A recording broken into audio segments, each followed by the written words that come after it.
한국 정치의 긴장, 비상사태에 대한 청문회.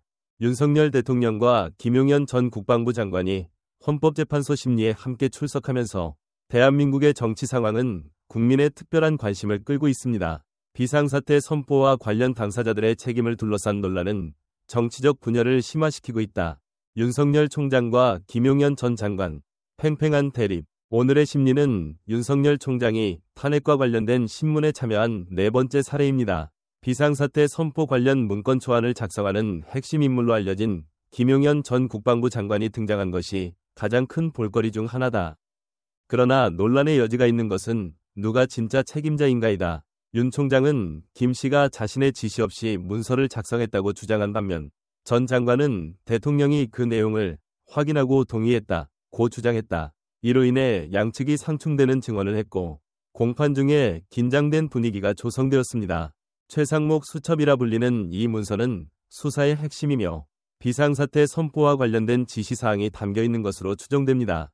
김용현 씨에 따르면 그는 이 문서를 초안한 사람이라고 합니다.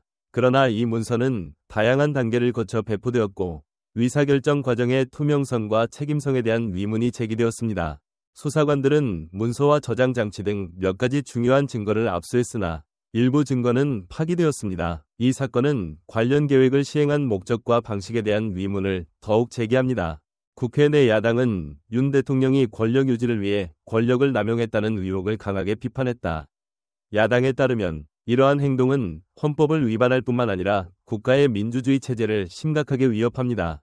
의회 활동을 통제하고 정치적 자유를 제한하기 위해 비상사태 선언을 사용하는 것은 위험한 움직임이라는 비판을 받아왔습니다. 그러나 윤 총장은 비상사태 선포는 야당의 방해 행위로부터 국가 안보를 보호하기 위한 필요한 조치라며 이러한 의혹을 부인했습니다.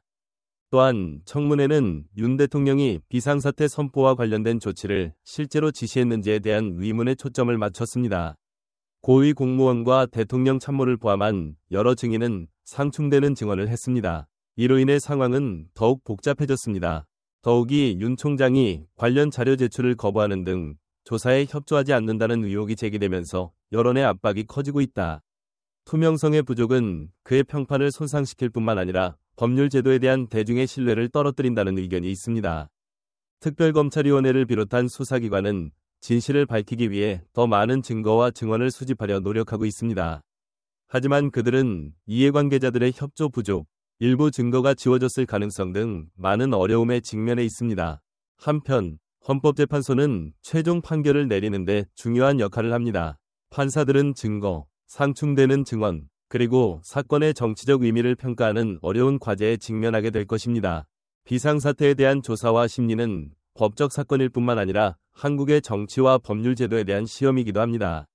이번 결정은 윤석열 대통령의 정치적 생명뿐만 아니라 우리나라 민주주의의 미래에도 영향을 미칠 것입니다.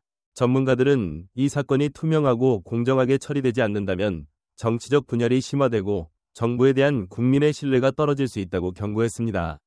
이제 한국 지도자들은 어려움을 극복하고 민주주의의 핵심 가치를 지킬 수 있음을 보여줘야 할 때입니다. 비상사태 선포와 윤석열 총장의 책임 문제가 한국 정치권의 관심거리가 되고 있다.